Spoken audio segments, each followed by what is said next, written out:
Dave Scott back with Lori from Purposefully Unplugged. You got an interesting scenario we're going to talk about this month, and I'm when you brought this to me a couple of weeks ago, I didn't really understand it. Doing a little bit of research, and I'm just going to give you the floor on this one because I'm all over the board on it. I don't really understand it, so enough hiding away what it is. Let's talk about it, okay? Yeah. Yeah, lots of people are in this boat, Dave, but it's something that most of us, lots of us, struggle with every year. So seasonal affective disorder. And when you Google it, when you talk to professionals, it can be labeled as depression. It can just be labeled as this mood disorder that happens in the winter. And clients are already noticing it. I'm already talking about it. So that's why I thought we should talk about it here.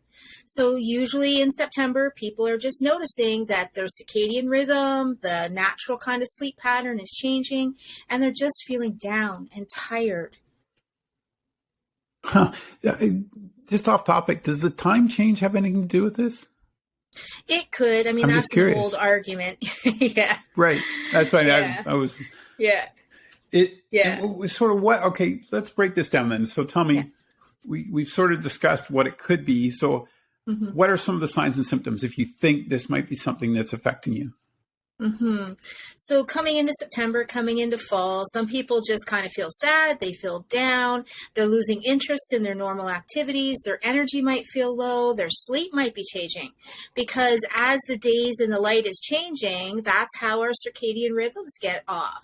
And the serotonin levels in our brain, the levels of melatonin in our brain could be changing just due to the lack of light during the day and the change.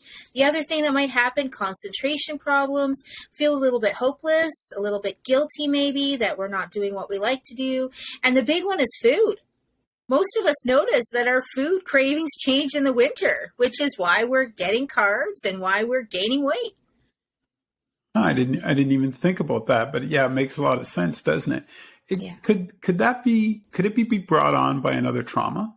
Like, is there something way back when that causes this, or is it just something that occurs naturally as you age? Is it all age groups? Like, give me a cross section here.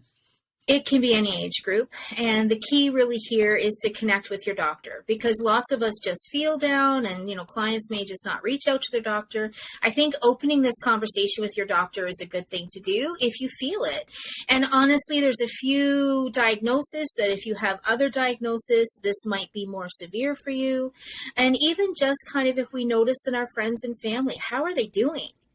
And so that's what I was thinking, Dave. This is a good time of year to just be outside, to connect with friends and family, to dust off your old hobby, to kind of try a new activity, do something that just kind of gives you some joy.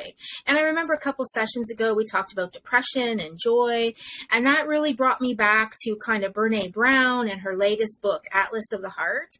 And it's just this deep connection and pleasure and appreciation, and it's that good feeling, that good mood feeling of the soul.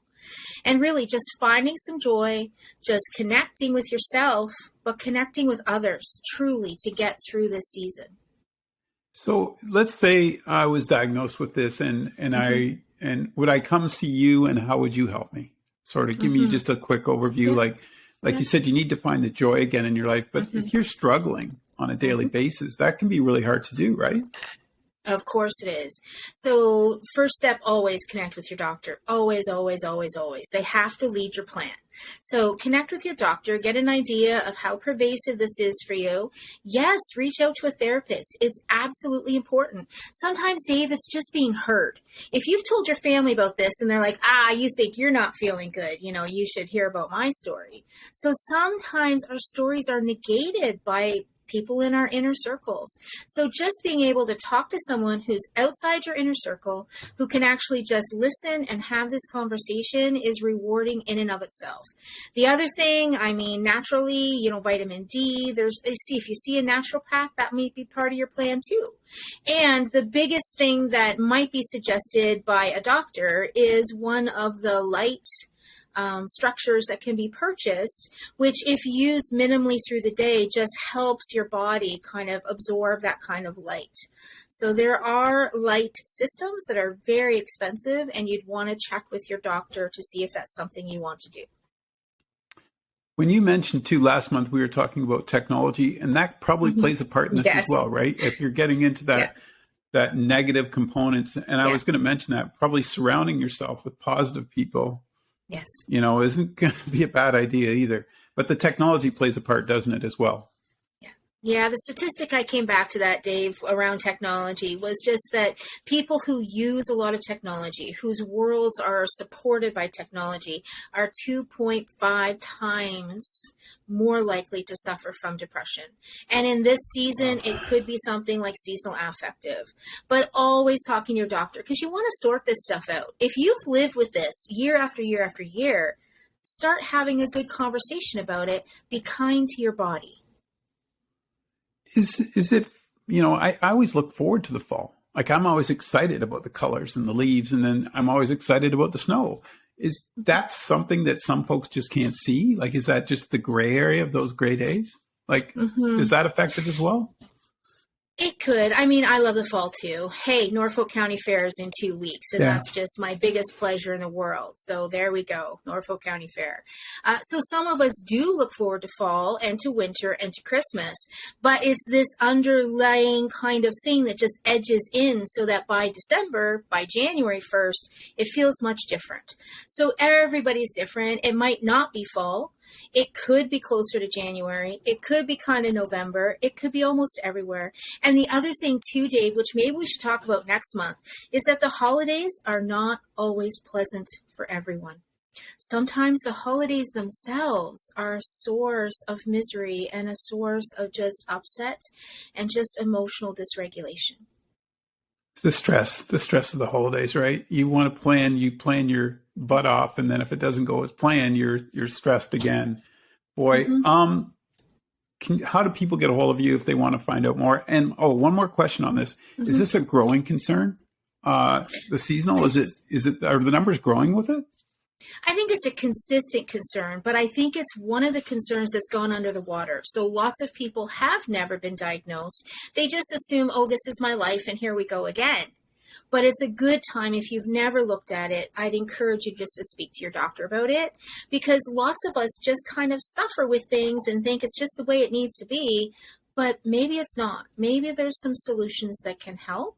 And as far as reaching me, it is Lori at purposefullyunplugged.com. And cell, I always welcome cell, 226-934-7425. And how's things out there? How's the cows and the chickens? My last question. I know. Everyone's doing good? fine. Everyone's doing fine, and definitely it's going well. So thank you for asking. And you folks just get out for that fall walk. I always find that makes a big difference too. Just looking at the colors and just take that deep breath and relax a little bit, eh? Got to thank you for doing this. I know you're a busy woman, so I'll let you go. Any last words of advice? Just if you're feeling this, if this is something you've felt before, connect with friends, connect with family, connect with your doctor. And if you want to just have a conversation outside of that medical realm, yes, reach out to a therapist, whoever that might be. Thanks, Lori. Take care. Have a good day.